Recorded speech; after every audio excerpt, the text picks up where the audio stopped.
Hello, everyone. I'm Nate Truex, and you're listening to the Crockcast Podcast. Hello, everyone. Welcome to the Crockcast Podcast. I'm your host, Nate, and today I'm joined by Mike Pingleton, the host of So Much Pingle Podcast. Mike, welcome to the show. Thanks for having me, Nate. Good to talk to you. So, how did you first get into reptiles, and what kind of led you up to where you are now? It's a really old story. I'm in my mid 60s, and I started all this when I was about 12. Basically, very similar story to a lot of people. Just some encounter with reptiles, and got curious, and it just sort of built from there. And it's really never let up since that time. Okay, and you were a professor at the University of Illinois, correct? Well, no, I was not a professor. I was actually what you would call a computer operations manager. I worked in academic research computing, and I did this gig for 30 years. And so basically I supported academic research using supercomputers, and retired in 2019. And so my profession really was, for 30 years was IT work. So I helped a lot of people do a lot of research, and helped them out with computer systems. We ran a help desk, and took care of the actual systems themselves. So did a lot of different things in that role. Then I retired, and then I became sort of a full-time herper dude. Would you say that IT background has helped you with your podcast production? Well, yeah, it's given me kind of the background of I'm not afraid to try new things. Where I worked, we didn't work with off the shelf computer systems. Everything we had was what you would call bleeding edge technology, and we replace it every 4 or 5 years with something brand new. So I had to do a lot of unlearning and relearning, and that includes things like the World Wide Web too. Back in 1994, we were encouraged to play around with making our own web pages and things like that. So I did that and came out with herp web pages back in the really early days of the web, and did some of that, and did some blogging, if you will, before we called it blogs. They had herp journals, and did that kind of thing too. So just any kind of technology that came along, I'm been okay to embrace it. And then when I retired, I was looking for some things to do, and I just kind of noticed that, this is back in 2019. There just wasn't a lot of what I would call herp podcasts around. There's a few, but I'm a big podcast guy myself, and I thought, well, we really need some more herp podcasts. So I decided, maybe against my better judgment, to spend a lot of time working and putting together my show. And you say you started in 2019, and you kind of led me off of what I was going to say. I was going to ask next about why you started the podcast, but was there any other inspirations for why you started So Much Pingle? I think, I don't know. I think sometimes I have the idea that, well, what's good for the community? Well, a podcast would be good for the community. So I just kind of decided to do that. And, I'm not afraid of talking in front of people. I'm not afraid of hearing my own voice or anything like that. So, it seemed like a neat thing to do. And then I had to learn a whole new skill set, several skill sets. I had to learn how to not only set up and run a podcast, but I had to learn how to edit podcasts, and all the little, as you well know, there's a lot of nuts and bolts that go into this business. And thank goodness I don't have to do it for a living, because There's not much money in it. No, there's a lot of work. So, but it's fun. And I have to say that I've done 106 shows out, and currently working on the next one today. And I've learned a lot along the way. I talked to a lot of people that are involved in herpetology, and I've really got a lot deeper knowledge of herpetology in general just by talking to people. I'm sure you can relate to that. Yeah, that's one of the big impetuses for me starting my podcast, was basically to get my foot in the door with a lot of reptile people and actually get kind of a proper introduction with them without actually having to like schedule a job interview or something like that. Yeah, yeah. And I was part of the captive bred community back in the day. I started breeding reptiles back in the 1980s. And so I was involved for, oh gosh, probably 25 years with that, with a different community than it is today. A lot more people working with simple things like colubrid snakes and so on and so forth. And we didn't have a lot of what you would call mainstays in that hobby. I mean, that are in the hobby now. We didn't have a lot of that back then, and all our ball pythons looked pretty darn plain. That kind of, and our Burmese weren't very flashy and things like that. So things really changed over the 25 years, and I just kind of gradually gave that up to spend more time actually in the field doing field herping. So I don't actually own any animals anymore. The last of my big tortoise herd was I adopted them out last year, and it's given me some freedom to do some travel. So. Speaking of travel, last year you were in Indonesia, right? That was this year, actually. This year I spent almost 3 weeks traveling through Indonesia. I went to Komodo, which everybody wants to go to, and Bali, and also southwestern Borneo as well. So did a lot of island hopping, and I saw Komodo dragons, which is something all of us herp people are interested in seeing. So it was like one of those bucket list journeys, as they call them, to do that. So had a great time, and can't wait to go back someday. Yeah. Crazy thing is, I actually have a friend who went to Indonesia at about the same time. I guess you might not have run into him, but maybe you did. No, I can't say I ran into any other field herpers. I was actually on a tour that was put together in association with the World Congress of Herpetology, which was centered in Borneo this year.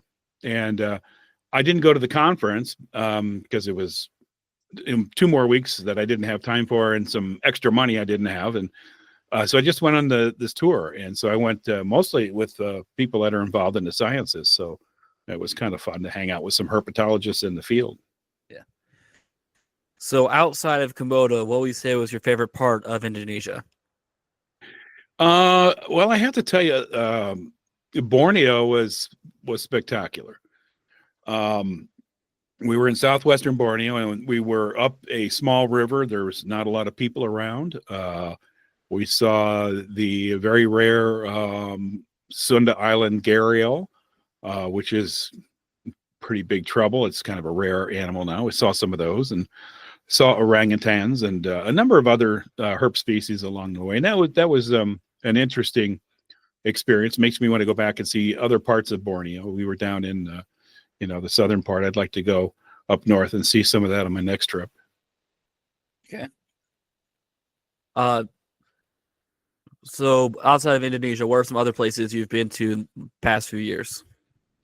I've been kind of, since I retired in 2019, I have kind of let fly with the traveling. I've been to a few countries before then. I've been doing trips to Peru since 2011. So next month I'll start my 18th trip to Peru. So I've been doing that, and I've been to Mexico quite a bit. But when 2019 rolled around, I started traveling elsewhere. A lot of trips to Southeast Asia, and I think I've had 22 countries or 23 countries so far in my quest for more herps and different herps. And it's kind of hard to. I don't want to rattle all the names off, but it was fun to go to places like Thailand and Vietnam, and Taiwan was another good one I really enjoyed. In fact, I've been to Thailand 3 times now. I enjoy that country a lot, and there's a lot of great herps in Thailand. So, and I went to Cuba once, and that was a lot of fun, very interesting. And so here we go, bouncing back and forth. Went to Paraguay on a trip, which was kind of out of the blue and maybe not a big herping destination, but it turns out Paraguay has a lot of really cool herps. So I was going to say, I've always wanted to visit the Pantanal. Yeah, and we got a little bit of that not quite the Pantanal, but they have what they call the Chaco down there, which is kind of a dry forest thing. And there's, these great big caiman down there, and a lot of really cool snakes and a few interesting vipers, and a rattlesnake down there as well. So very cool place to go. Yeah. Have you ever been to Australia? Not yet. And I had kind of had hopes of going this year, but that wasn't going to work out. So it's still on my short list, and I hope to make that happen in the next year or two. So I have some family stuff that's kind of getting in the way of me being gone for long periods of time. And I think Australia trip, I want to be over there a minimum of 3 weeks, if not 4. So yeah, I was going to say, if I was to schedule an Australia trip, it had to be minimum 2 weeks, because you just lose half a week just from traveling back and forth. Yeah, that's part of it. And of course, Australia is a big country, and you overlay Australia on the United States, and holy cow, it's huge. So touring Australia is kind of like touring the United States. You have to kind of pick which parts of Australia you want to see, because there's just no way you can get it all. Without being gone for several months, there's no way you can make the big grand tour, as they say. Yeah. I've actually, this year was the first time I've ever been outside the United States on a herp trip. I finally managed to get down to Costa Rica. Oh, cool. Yeah, it was a lot of fun. But are there any places in the United States that you want to go herping to that you haven't had a chance to go to yet? Yeah, actually, I've done quite a bit of the country, but I've missed a few places on the way, like New Mexico. I've done a little herping in New Mexico, but I'd really like to expand that. And there's just no good reason for it, other than sometimes I think I spend too much time overseas, and maybe I should focus on some portions of the United States instead. And some of the other desert areas. I mean, I done Arizona and California, things like that. But I maybe Nevada and Utah and places like that. I'd like to spend a little more time in those areas. Okay. And what's been your favorite herping experience inside the United States? That's pretty tough. Let me think about that for a minute. If I had to pin it down. Well, that's really a hard question. There's so many great places to go, and you can, in terms of various regions. Perhaps maybe I'm gonna say I made a trip to California back in, oh gosh, what was it, 2018? I made a trip with some other folks, and we did a garter snake trip, and managed to find 9 different species of garter snakes on this trip, and it was just an amazing trip. We hit all our targets, ate some good food, hung around with some great folks, and that was a lot of fun. I'd love to do that one again someday. Yeah. I was gonna say, I have actually been out to California this year as well. I was more a family trip. I did a little herping on the side, and I also did manage to check off 2 garter snakes while I was out there as well. Oh, which ones did you get? The coastal and the valley. Nice. I really like those coastals. Those are really nice snakes. Yeah, they really are. I especially like that little bit of orange flecking and kind of get on their bellies. Yeah, and we saw some of that too, and that's kind of cool. Something you just don't see in garter snakes here in the Midwest where I live. Yeah, or where I live in the Midwest either. So, but you're also kind of spoiled in the fact that you're not too far away from Snake Road either. No, that's been my big stomping ground for a long time. And I've been, my first trip down there was in 1977, if you can believe that.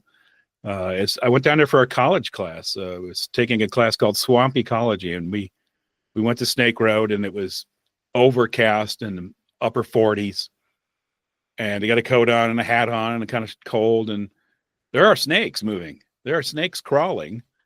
And it just so intrigued me because, back home, in St. Louis, where I lived at the time, there were no snakes out. They were all sleeping. That these snakes were moving. They had to move because they were on their way, to hibernation up in the bluff. So they had an imperative to be moving. And ever since then, it's just sort of caught my imagination. And I've been down there quite a few times, but since 1994, I haven't missed a year. I've been down there at least once, if not 2 or 3 times every year since then. So just going to keep that rolling. And of course, now, I mean, there's not much new for me to find, but of course, I enjoy seeing the regular list of amphibians and reptiles that you see down there. But I also just like hanging out with folks that come down there, and especially folks that come from other places in the country, because it's intriguing to me that they're so interested in coming to this place. But it has a lot to offer, especially if you're from a place with a different set of herpetofauna. If you're from Arizona or Florida, it's a completely new set of herpetofauna. Yeah. Well, if you're from Florida, you're probably familiar with the most common thing you see there, but yeah, the cottonmouth, of course. But that, in Florida, you don't have limestone bluffs that are a couple 100 feet high. So fair enoug. Yeah. But almost you have the trash mound that's 20 feet high. Yeah. So, I mean, that place is just the idea that you can come down there and number one, hang out with your old friends, make some new friends, and see some cool animals without a lot of effort, which is important to me because I'm no longer the guy who can climb up to the top of tall bluffs and things. I don't do that stuff anymore. I just kind of walk on the road and see what there is to see. But there's, it all kind of comes together at that place. It's neutral ground. Nobody owns it, though. Nobody has a spot, so to speak, hidden spots, or you can't say, oh, that's my board line or anything like that. They don't have that kind of thing. It's just that's my honey hole. I'm not letting anyone else near it. Yeah, exactly. And so that kind of thing just doesn't happen there. So so everybody's kind of relaxed, and we have a good time. We have a campfire at night. We all hang out. So that's the kind of thing you don't always get on herping trips either, because usually when you're on a herping trip, you're on vacation. You don't have a lot of free time, so you better make the most of it. Like you were on a family trip. I'm sure you had lots of family obligations, but you managed to squeeze in a couple things. So that it's kind of different from that. It's very relaxed, and folks can just kind of hang out and enjoy themselves, especially after the sun goes down, because there's no herps out. The temperature drops to 50 degrees or 45 degrees. It's just time to go put a log on the fire. Yeah. What are some places other than Australia, but what are some places outside the United States that you want to go to? Well, I'm kind of getting down to some of the bucket list places. Of course, I would love to go to the Galapagos. As like any other naturalist, that's a big deal. Of course, to see the tortoises, but everything else that the Galapagos has to offer, I'm there for that. And I've had a couple of friends that have gone, and one has gone this year, and I'm just so envious of them. I hope to make that happen someday. So that's a huge one. And of course, I have other places that I haven't visited in different countries in South America. I'd like to go to maybe Colombia, Honduras, things like that, and Central America too, I should say. So Guatemala and places like that. So I'd like to get some of those under my belt before I get too old to get around efficiently. So. And of course, Southeast Asia always is a big draw. There's plenty of places I'd like to explore more of Borneo and Malaysia, and I'd love to go back to Taiwan someday. Yeah. Well, Taiwan, that's a really cool place to go, considering you get a lot of like the mainland Chinese herpetofauna without actually having to go to mainland China. Yeah, it's kind of that's a good point. And that was like that trip. I ticked off some of the biggest boxes that I've had since I was a kid. One of which was the Taiwan beauty snake. Saw him at the zoo when I was a kid. Just couldn't ever get over them, and always wondered how I would ever see one in the wild. And 2019, I made it happen. And perhaps the other one from that is the what do they call, the Mandarin rat snake. Which I managed to find crossing the road one night with my friend Kevin Caldwell, and it was just out kind of laying on the road, and totally unexpected. Had no idea I would ever see one of those, and I didn't have to go to, like you say, I didn't have to go to China to do it. I saw it in Taiwan. So that was a very, very fulfilling trip. You know, got a Chinese cobra and some little green vipers and some interesting coral snakes. It was just a really fulfilling trip in terms of the herpetofauna I saw in a very short time, just 4 days. Another place in Asia I've always kind of been interested in going to is Japan, because the more you look into Japanese herpetofauna, it's almost like a eerie mirror image of the Eastern U.S. Yeah, yeah. I mean, they have some things that seem rather familiar, don't they? They have a large cryptobranchid. We have a large cryptobranchid. Yeah. They have what is it? Proto-Achistrodon, pseudo-Achistrodon, wherever the Mamushi pit vipers are. Yeah. Exactly. And so their pit vipers are familiar. They have green tree frogs. They have, you know, like you say, the big salamanders and stuff. So yeah, it would be kind of fun, but they have a different cultural overlay too. So that would be kind of fun to experience. So sounds like you'd like to go there, and I know I would like to go there sometime. Yeah. I don't know. Out of all the countries that I have in my mental list that I want to go to, it's might not crack a top 5, but it's probably top 10. Okay. All right. Yeah. Let's see. Who do I know that just went? Noah Fields went there, I think last year, and found some cool stuff. So, and I think he also went just to kind of, you know, take in Japan as well. So I think he succeeded on both fronts. Yeah. I mean, I would probably also go when I was in Japan. Probably go to, is it Nikon? Or, is Nikon Japan or that Korea? Whichever one. Just get the premium camera gear there as well. Yeah. No kidding. And if you like Japanese food, well, there you go. Yeah. So that's high. I would say that's high on my list. Yeah. So in Thailand, have you ever managed to scrounge up an Ophiophagus?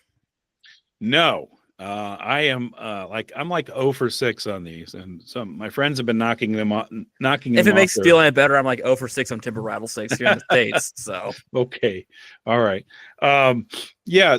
So that's just the way it goes sometimes. But I have looked for them there. I have found so many cool things in Thailand. It's not even funny, but I have missed the king cobra. I did my first trip there. We got a pair of the what they call the monocled cobras. Naja Kothia, and that was a lot of fun because I saw just basically a coil sticking up out of the water between the bank and the water, and it's like, well, that's a big snake there. Managed to get a snake tongs on it and pulled it out of the water. Okay, that's a cobra. Here we go. So that was an exciting adventure for sure. So. I just went to Thailand last year for the 3rd time with my good friend Peter Mooney, and we did what we call what you would call a peninsular Thailand trip down towards Malaysia. Yeah, bordering along Myanmar as well. And that trip was a lot of fun, and we saw a ton of cool herps. And again, no king cobra yet, but seems like we found almost everything else. I think we got 5 species of Trimeresurus on that trip. So. Okay. Yeah. Have you ever been to anywhere in Africa? Not yet. But unless you count Madagascar as part of Africa, but I kind of don't. But it's an asterisk. Yeah. Okay. All right. Yeah. It's Africa adjacent, as they say. But I'll be heading to South Africa in just about 10 days, 9 days from now. So. Like I ate just in time then. Yeah. So I'll be spending about 10 days in South Africa on a trip that my buddy Darren Riedel is putting together, and so I'm looking forward to that. Okay. And you said you went to Cuba once? Yeah, I did. I went. Let's see, when was that? Was that 2019? I think so. Yeah. Went there with a small group, my friend Peter Mooney again, and Matt Cage, and some other people, and we did the eastern half of Cuba. We spent time traveling around. Started in Havana, and the thing about Cuba is there are the anoles on that island have sort of radiated into many different species that occupy different habitats from the ground up to the tops of tall trees. So there's just tons of different anoles to find, and we have the little they're not really boas, but they call them boas, the Tropidophis, or tropes. A lot of people call them little boa-like snakes, and we found, I think, 3 or 4 species of those, and lots of frogs. And it was just a really fun trip into a country that I had been kind of curious about for a long time. Of course, the Cuban people are very friendly, and we had a great time across the whole countryside. Yeah. I was going to say, there's one thing in Cuba that I want to see. It would be the Cuban crocs, the rombifer. We went looking for them, but they're not easy to find. And I think, we're kind of on an official tour, tour bus, itinerary, all that. But I think we might have had better luck seeing them. We went to the Zapata Swamp area. We went to the Cuban croc farm. I did see plenty of Cuban crocs there, but I did not see a wild one. But I have an idea that if we got a hold of the right fisherman or somebody with the right boat, we probably could have gone out and seen them. They're kind of wary, and they're just not everywhere, like alligators are in the American southeast. So maybe I'd like to try that on another trip there. Yeah. This is the Croc Cast podcast, so I thought it's a bit more croc focused. But yeah. What are all the species of wild crocodile you've seen? Okay, well, the most recent was the gharial, right, which is a Tomastoma schlegeli. That was a big one. That's a tough one to get. And so I saw 2 of those. Well, we saw 4 total. We got pictures of 2, and not too bad pictures. They actually managed to sort of hang out at the surface, and that was a good one. And then also on that trip, I got my first saltwater croc. I did not get a great look or a great picture. It came up while we were traveling upriver. It came up in the water. I had my 100-300 lens on. I shot a couple pictures of it, and then it sank back down. But it was enough to sort of get me going. So there's that. Of course, American alligator, American crocodile. Also, the Morlet's crocodile in Mexico was a fun one to get, and I've seen several of those along the way in the Yucatan area.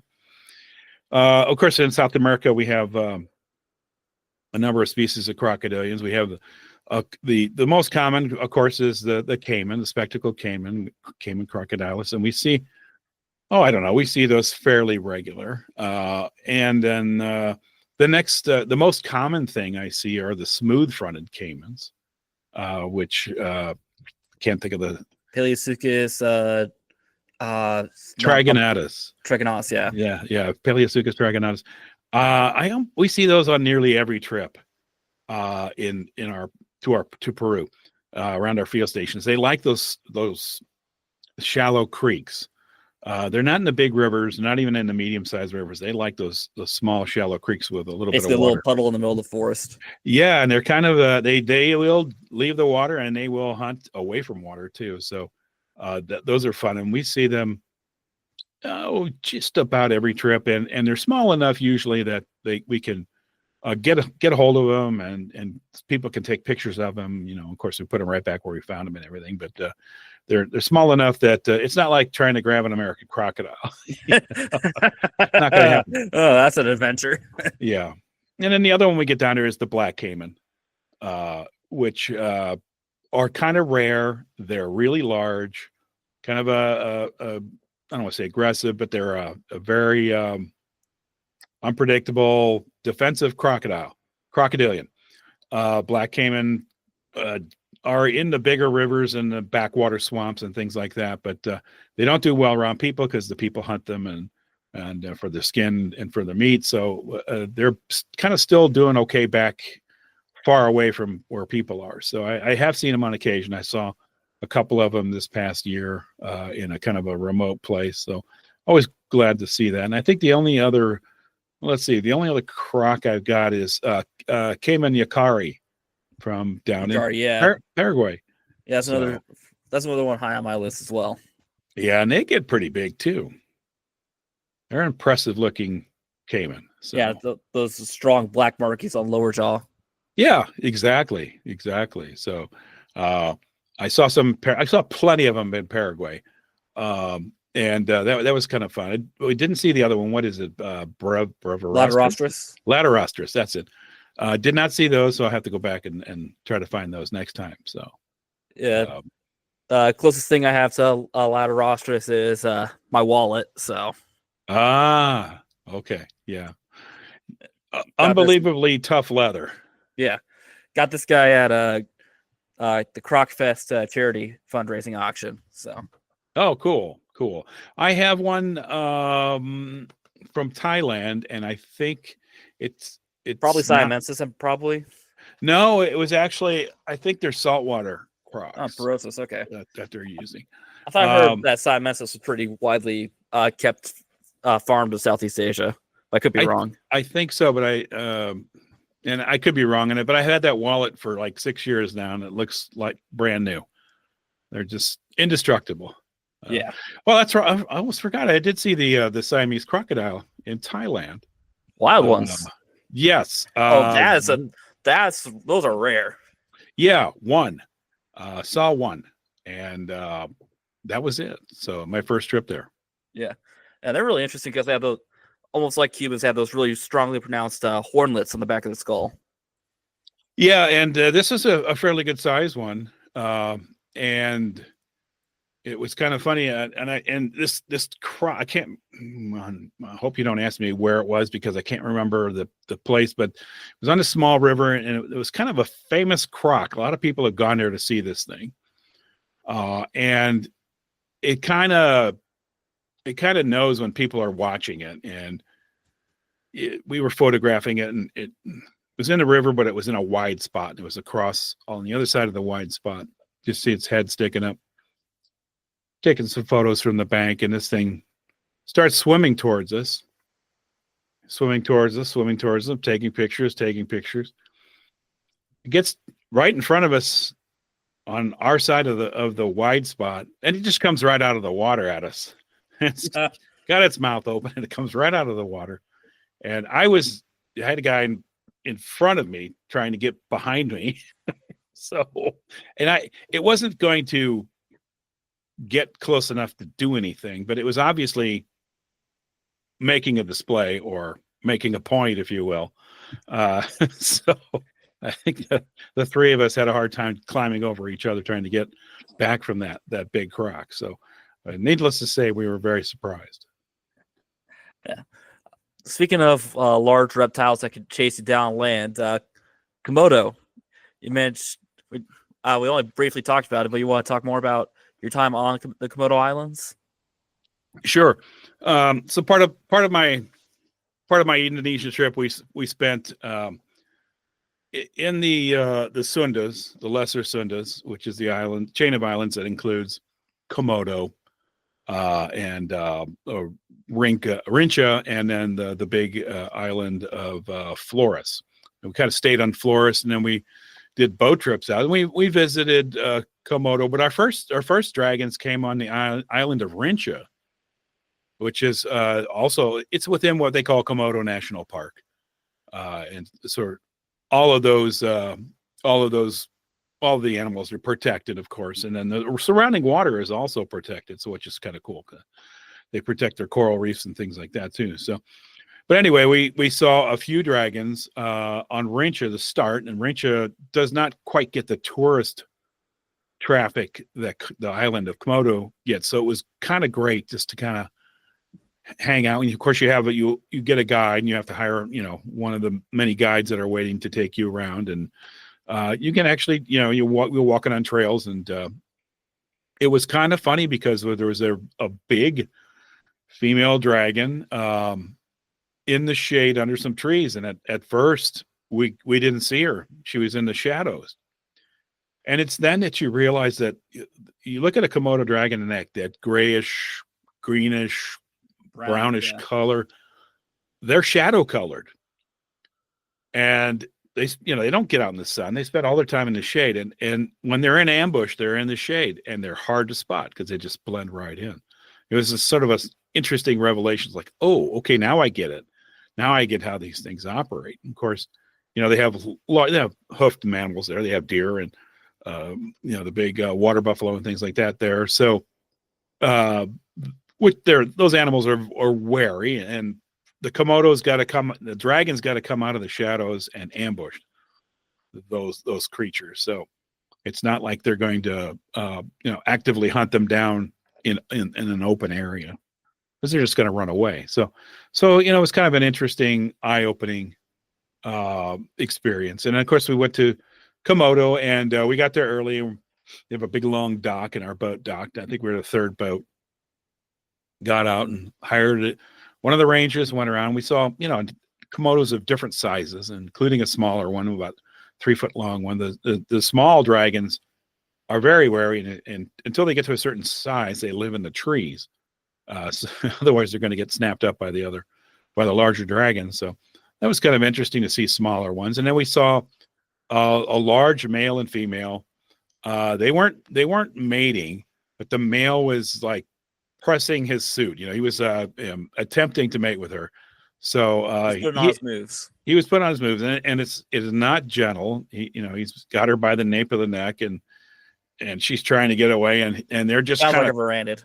Yeah, they were just kind of crashing around in the undergrowth in a big wide circle, with her trying to get away from this somewhat larger male. So we had some interesting photo opportunities there to document some of that. So that was an interesting experience. So glad to do it. Well, by the time we left, there was probably 1,000 people on the island.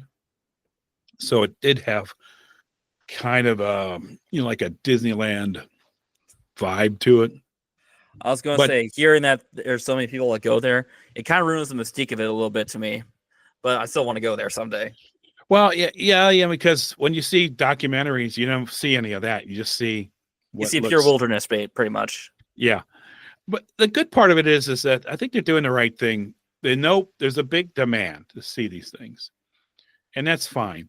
But you're only getting on a thumbnail, the tip of a thumbnail of the island. It's a big island, and you're not getting free reign on this island.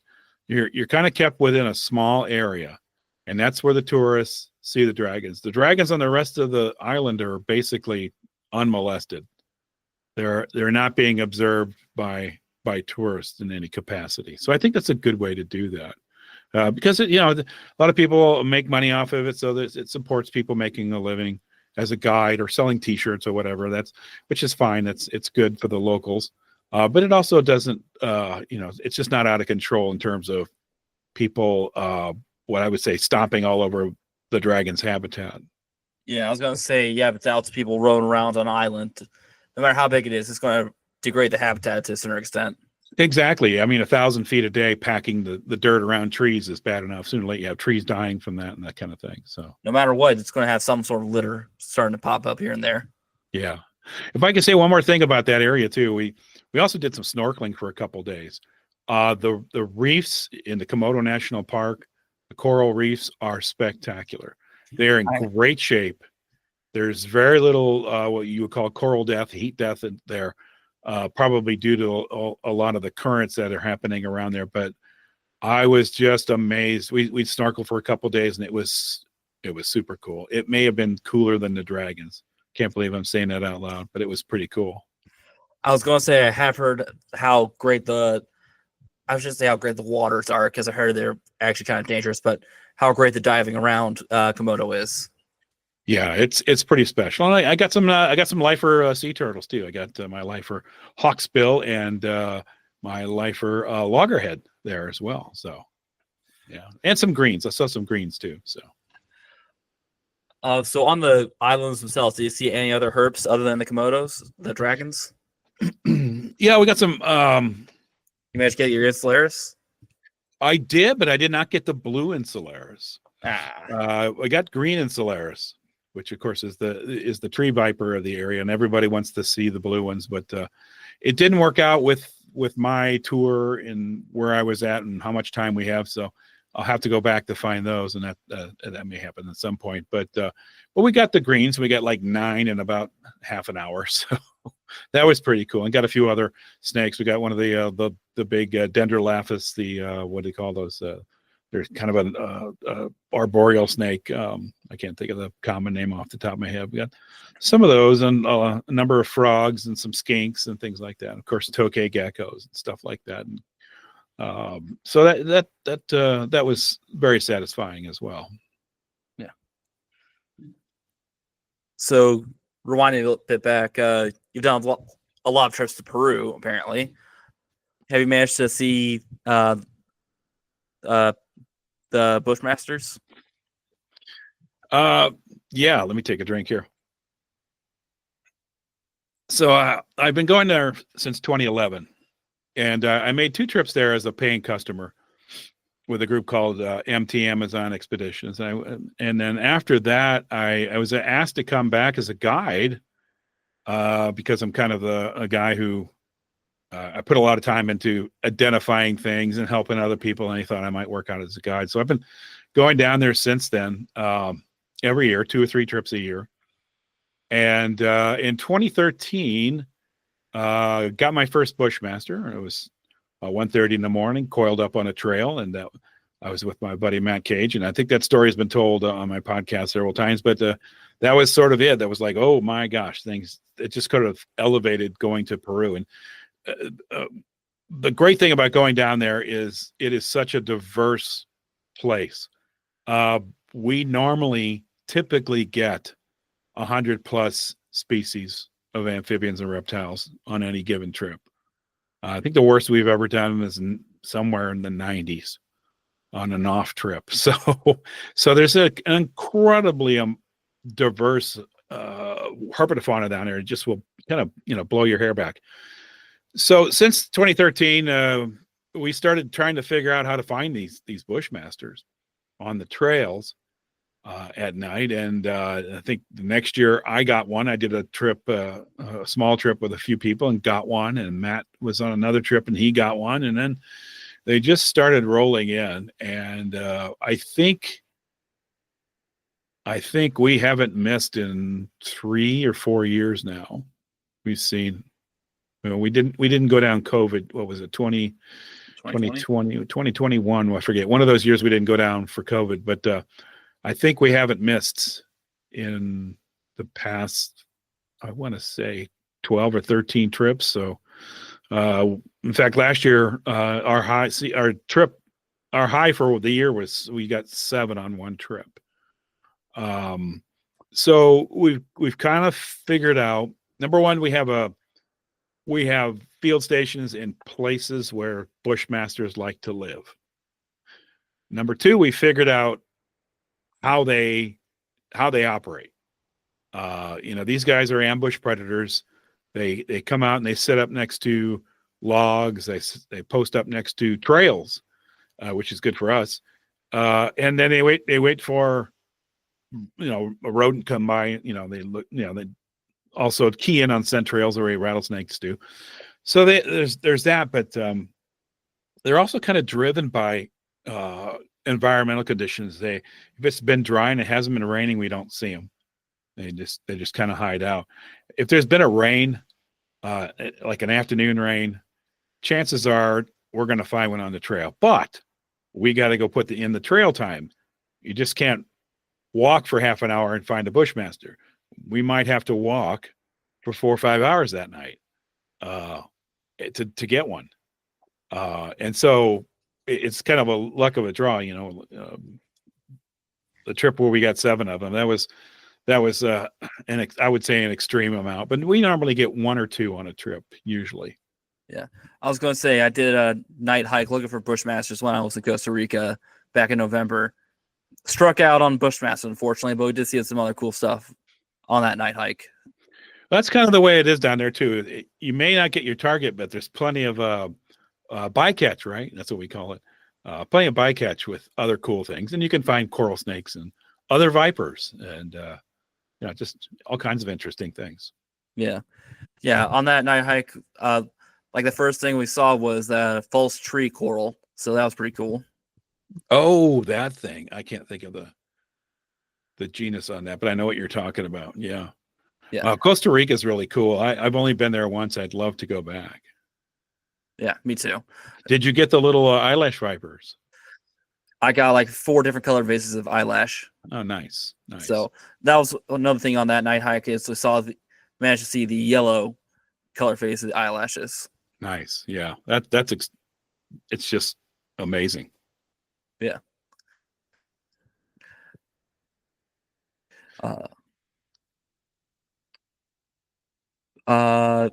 So when it comes to your podcast, what's been your favorite part about producing and interviewing and all sorts? What's your favorite part of making your podcast? Boy, let's see. It turns out there's not much about it I don't like, except perhaps the time it takes. I do enjoy. I think it's probably the interview is the best part. Just sitting down and talking to people, and I really like talking to people in the field. So anytime I'm on a trip, I'm going to bring my remote gear, so I can talk to somebody. Like I'm going to South Africa. I'll bring my recording gear with me, and hopefully I'll sit down and talk to somebody. I don't know who it's going to be or what we're going to talk about, but it might happen. So those are my favorite kinds of recordings to do. I do a lot in Peru. Get guests that come down there, and I do a lot of what I call origin stories, just talking to people about how they got into herps and that kind of stuff. It's a great setting to just talk to people, and so I like that a lot. I like the editing part too. I really enjoy. I've learned a lot about how to edit audio files and how to make it sound pretty good, and put a lot of work into making it sound as good as I possibly can. Of course, I'm on a budget, and you know what it's like. You're on a budget, and you do what you can with the equipment you have. I listen to podcasts that are obviously produced in high-powered studios. They have the best equipment, and they have sound engineers and stuff like that, and they have people to do all that stuff. And the host just kind of, asks the questions and stuff. So, not to belittle that, but that's not all of us can afford a Jamie. What's that? Not all of us can afford a Jamie. Yeah, exactly. I kind of enjoy trying to crank out the best thing I can. I love editing the show and getting it to sound good, and then actually putting all those pieces together. As you know, there's a lot to this that we don't talk about usually on podcasts, but there's a lot of stitching together that has to happen, and then pushing it out, and then you have to write show notes, and I need a picture of the guest, and all that kind of stuff is not my favorite part, because it takes some time, and it's not really a creative work. It's just kind of a drudge thing. It's a thing where you tack everything together and hope it all comes out and sounds good. Yeah. How about you? Favorite part is definitely the interview part. Yeah, that's a certain. Okay. When it comes to like the audio editing and stuff like that, I'm kind of a minimalist. I kind of leave things intact as they are. But if there's like massive gaps for some reason or other, I try and edit those out, obviously.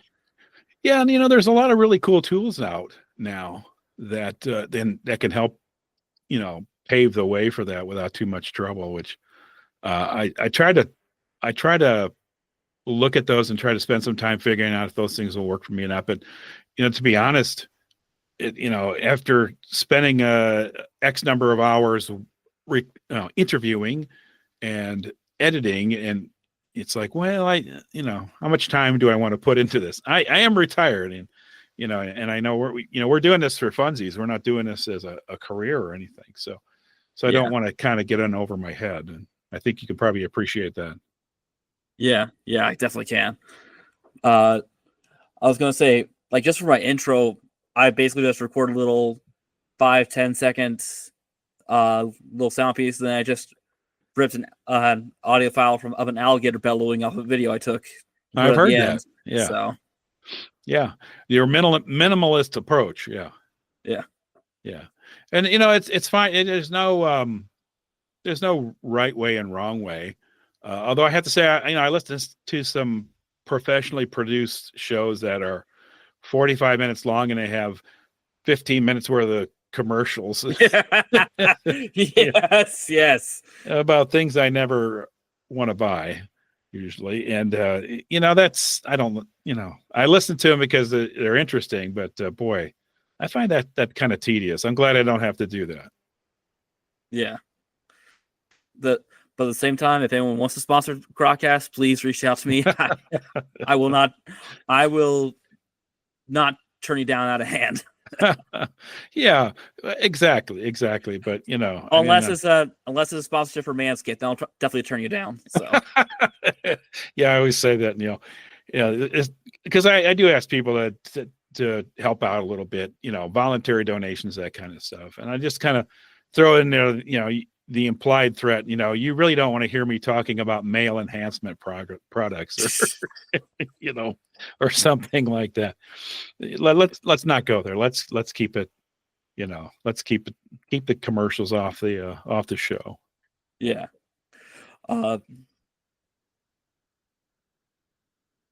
So are you going, you're obviously going to South Africa a little more than a week, but do you have any other big trips for 2025?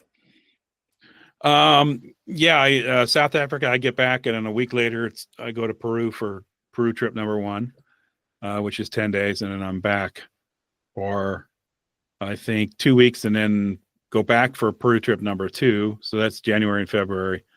And then I always, in March, I usually get together with my buddies, and we do some, what we call snow dog trips. We usually do some local things with, go out and look for salamanders, try to catch the wood frogs while they're out calling, the first of the year, first amphibians of the year type stuff. So we'll do some of that stuff in maybe late February, early March. And that's kind of fun. I sometimes will make it down to Southern Illinois with a couple of my friends, and we'll do what we call a snoring thunder tour, because we're out trying to find the crawfish frogs, which have this like snoring call. So that's snoring thunder is kind of a tradition as well. So, and then for big trips, I don't have a lot on the docket. I have one trip to Morocco and Spain in May and June. So, but next year's a little different year. I have some family stuff that's going to be getting in the way a little bit and keeping me closer to home. But so I'm not sure exactly what else is going to happen, but we'll see. Yeah. Morocco and Spain, that's an interesting trip. That sounds fit. Yeah, I'm kind of looking forward to that. I'm gonna say the only European countries I'd ever want to visit would be probably Spain, and that's just for the pit vipers. Maybe Greece, but Greece. I know I went to Greece a couple years ago, and we did, and for the pit vipers, go for the pit vipers, stay for the food.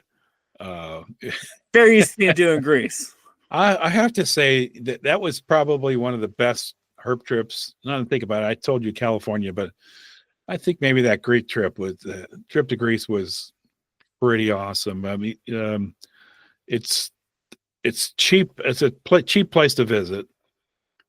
They have really set their country up for tourism. They have excellent roads. The road signs are in Greek and English. You can rent a car. You don't have to stay in Athens. You can rent a car and drive all over that country, which is what we did. And it's fun. We got we got the horned vipers. What are they? Vipera amidites. Got those, and then we got the microvipera. Was it the Latasti? I can't think. No. The other one over by the Turkish border. I can't think of it off the top of my head. Got those. That was a lot of fun. Saw lots of vipers and tortoises and just slow worms. Just really cool animals there. So, and the food was great. And it was easy to kind of travel around and get do the what do you call it? Do the you just get a hotel on the fly, using I can't think of the name of the app now. Booking.com or something like that. Yeah. So we're just kind of using those to or kayak, or whatever they call them. Yeah. So it's pretty easy to find places, and it was easy to find good food too. So that was an amazing trip, just all around in terms of getting around a really cool place and finding really cool herbs. That I highly recommend it. It has it all. Okay, Greece might have just cracked my top 10 list of countries to visit then. No crocodilians, but they've got those Eh, lacerdas there too. You might like those big green lacerdas are pretty cool. to be fair, the word crocodile does come from Greek for, was it stony worm or something like that? Yeah, yeah. So, yeah, they knew what they were talking about. Yeah. I'm also, another big draw for me for Greece is I'm also a fan of history, specifically medieval Eastern Roman history or Byzantine history. So Oh, cool. Greece is another reason for me to visit Greece. So Yeah. So I came in a day earlier than everybody else, which I like to do, just to get some sleep.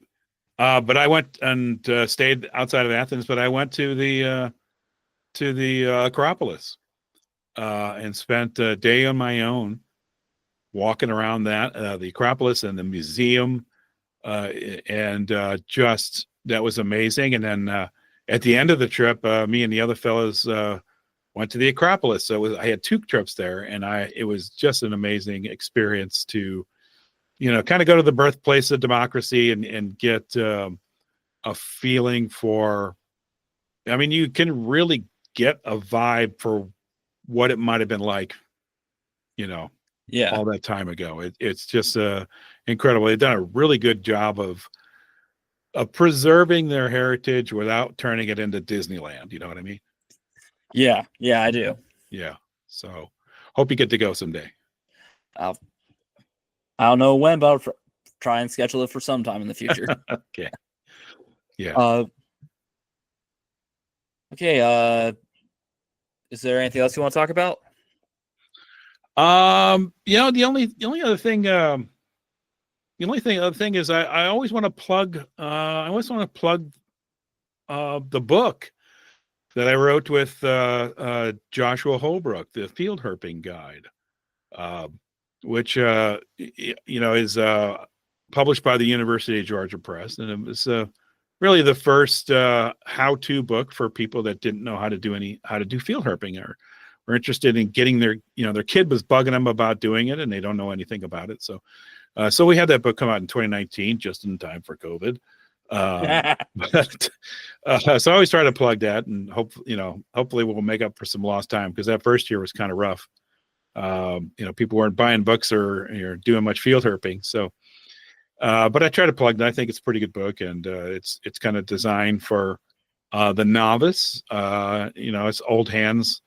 We kind of know what we're doing. We learned some things the hard way, and this book the goal of the book is to help people not make a lot of the mistakes that I made and other people have made along the way. You come up in the field herping, you learn what works and what doesn't. You learn, you kind of have to learn to navigate in this little world that, when I was a kid, it was the weird thing that one kid did, and that one kid was me.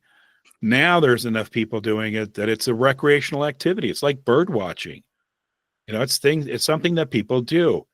And that's changed quite a bit. So I thought it was time for us to get a book on the subject. So the Field Herping Guide, Joshua Holbrook and me.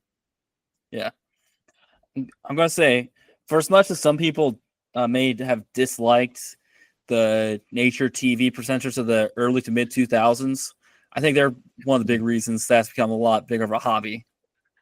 Yeah. And it's funny. I can't tell you, you talk to some biologists, people are, some herpetologists, young ones that were young when shows were on, like, the Croc Hunter and Steve Irwin, Steve Austin Irwin. Stevens. Yeah. And my favorite, Mark O'Shea. I had Mark O'Shea on. He was a pretty fun talk. Oh, good for you. I'd love to have him on sometime. That's great. But those guys, so many biologists were inspired by that. They were 8 and 9 or whatever at the time, and they ended up in biology doing this work because of those guys. It's amazing how many times that happened. And so kind of owe them a debt of gratitude, not just for turning out, biologists and stuff, but really getting a whole generation of youngsters into the idea that there are other cool animals out there, and we can go look at them. We can pick them up. We can examine them, unless it's a cobra or something. And Don't then we be can, venomous. That's our one piece of advice. yeah, exactly. And then we can put it right back where we found it. And I think it was one of the big lessons of those shows. Those guys would find stuff. They would talk about it, and then they would put it back. And so that sort of became like a natural, I think it kind of clipped a lot of people's wings in terms of, I found this and now I need to hang on to it so I can prolong the experience, you know? Yeah. People sort of grew up in that, oh, this is really cool. Now let's let it live its life.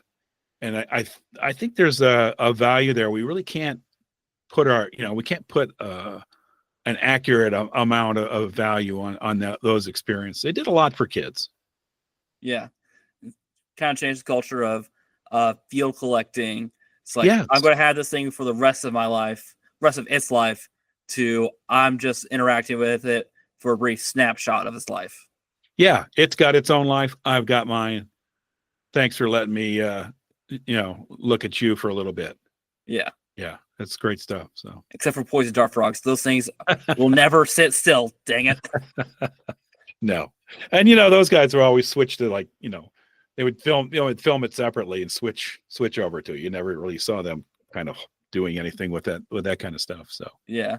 But yeah, it was great. And I was an adult for all of that, and of course, but I had children. My daughters were of the age that they enjoyed those shows, and I watched it right along with them. I thought it was great. Yeah. There wasn't an episode of Steve Irwin's show, and I wasn't sitting there in a chair going, "That guy's gonna get killed." That guy's gonna get a little that foreshadowing. Cobra. Yeah. I mean, he just did, he was, holding little rattlesnakes in his hand, and this incident with was a forest cobra. It was kind of in a tree, and that was kind of a dicey thing, and on and on and on. But it was exciting stuff. If you're 8 years old, or me, my 30s at the time, still exciting stuff. Yeah. All right. Well, with that, thanks for coming on the podcast.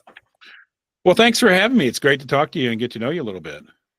It's great talking to you too.